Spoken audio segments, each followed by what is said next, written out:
Добро утро, Јована, добро утро за сите гледачи на Македонија наутро и нека е честит празникот успеение на Пресвета Богородица. В моментов се наоѓаме и како што најави во црквата во близина на македонската телевизија посветена на Богородица и веќе тука започна да доаѓаат верници, да се поклонуваат на иконата на Богородица, а за тоа какво е значението на овој празник утрово заедно со нас е отец Игор Калпаковски, кој ќе ни објасне за тоа како се празнува празникот. Отец Игор, за многу години нека е празникот, кое е значението на овој празник и како треба на верниците истиот да го сватат и да го почитуваат. Добро утро прво на сите. Нека е за многу години празникот на Пресвета Богородица. Ово е еден од главните празници, може би најмасовен вака воопшто.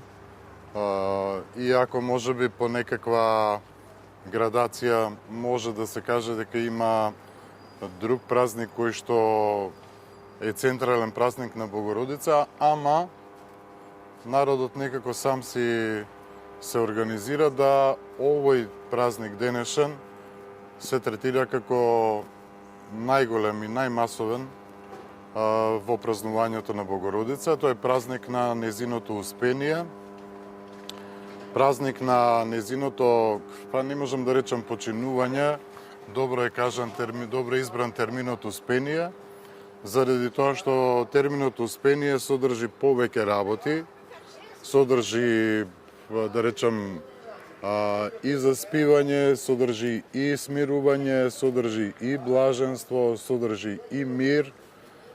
Значи, станува збор за преселувањето на Богородица од овој свет, бидејќи ние како христијани во смрт не веруваме. И незината судбина, незината случувањата во врска со незиното починување, со незиното успение, се централен дел на овој денешен празник. Значи, сите празници во црквата имаат неколку слоеви. Првиот слој е тој историски слој, во кој се празнува еден историски настан, а потоа внатрешниот слој е тој што го покажува значењето на празникот. И сега нема да се задржам на ова првото, тоа можат и на Google да го прочитаат. Меѓутоа, внатрешното значење на празникот е дека Богородица како една од нас, која што ги има сите параметри на стандардно човеково битие, кое е родено овде на земјата, живеело со наш живот и починува исто како и сите ние, незината судбина е значена за сите нас, за секој од нас поединачно, и е значено тоа што го покажува патот кон вечниот живот. Отец Игор, кажете ми, какви се традицијата и обичаите во празнувањето на овој празник, со оглед на тоа дека пред успението предстои и пост кај верниците? Да.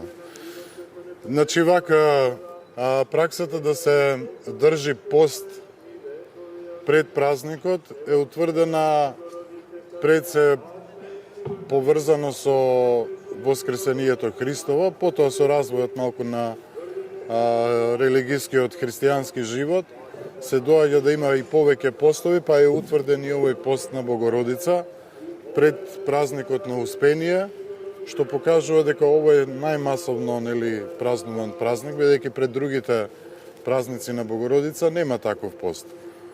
Овој пост е подготовка стандардна за, како се вика, за празникот. Условно кажано е поврзано со Богородица, бидејќи сите работи што се поврзани во црквата се поврзани со личноста Христова, со неговата проповед, со неговата објава, а Богородица е еден од првите потврдени следбеници негови и заради особеното почитување нејзино е воспоставен овој пост од 2 недели во кој се подготвуваат христијаните за денешниот празник, за литургијата и за причестувањето, зашто се во црквата води кон тоа да човекот се подготви да се соедини со Бога преку причесната, која што е најблискиот можен начин на општење со Бога во овој материјален свет. Така што со литургија се празнува пред се овој празник денеска. Отец Игор, и за крај на ова наше линковско вклучување, која е духовната порака што ќе пренесете до верниците што ќе го посетат храмот посветен на Пресвета Богородица овде во Скопје, и да упатиме на покана сите што се во можност да дојдат тука? Многу интересно за Скопје сакам да кажам. Оваа црква своите почетоци ги има од 13-тиот век и се смета Богородица дека е покровителка на градот Скопје. И јас би ги поканил сите скопјани да одадат почит денеска на Богородица, заради тоа што, да речем, ова е за Скопје можеби најсветлиот празник после Воскресението Христово, и црквата е убаво направена за да може да некако баш да биде соборна црква на Скопје, да прими многу луѓе, да учествуваат и во службите, да поминат, ако не можат повеќе, барем да се поклонат на Богородица овде. И добро е да знаат дека вечерта денеска ќе има и после вечерната и јакатист со петолебија, значи на кои исто така може да се ги спомнат своите блиски луѓето, така. Околу 5-5:30 ќе биде тоа, што значи дека во текот на целиот ден, како и си замислиле луѓето, дали со правење лепче, дали просто со поминување, со поклонување, нека поминат, еве ги повикуваме да учествуваат во празникот, во овој голем празник, бидејќи во црквата празнувањето никогаш не е од дистанца, секогаш е со лично учество. Кој како може.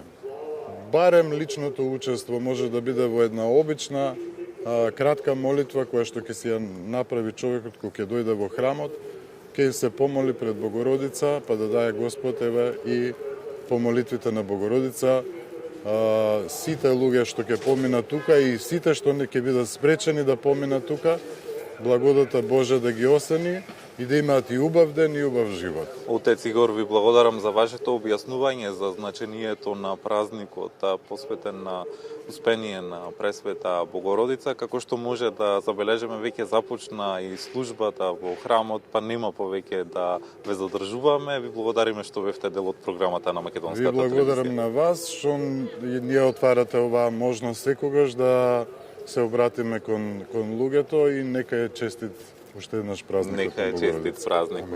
Јована, разговаравме со отец Игор Калпаковски, кој ни објасни за значението на празникот Успение на Пресвета Богородица, обичаите и традициите на македонскиот народ во празнувањето на овој празник, понатаму за Богородичниот пост, но исто така и за храмот што се наоѓа овде во центарот на Скопје.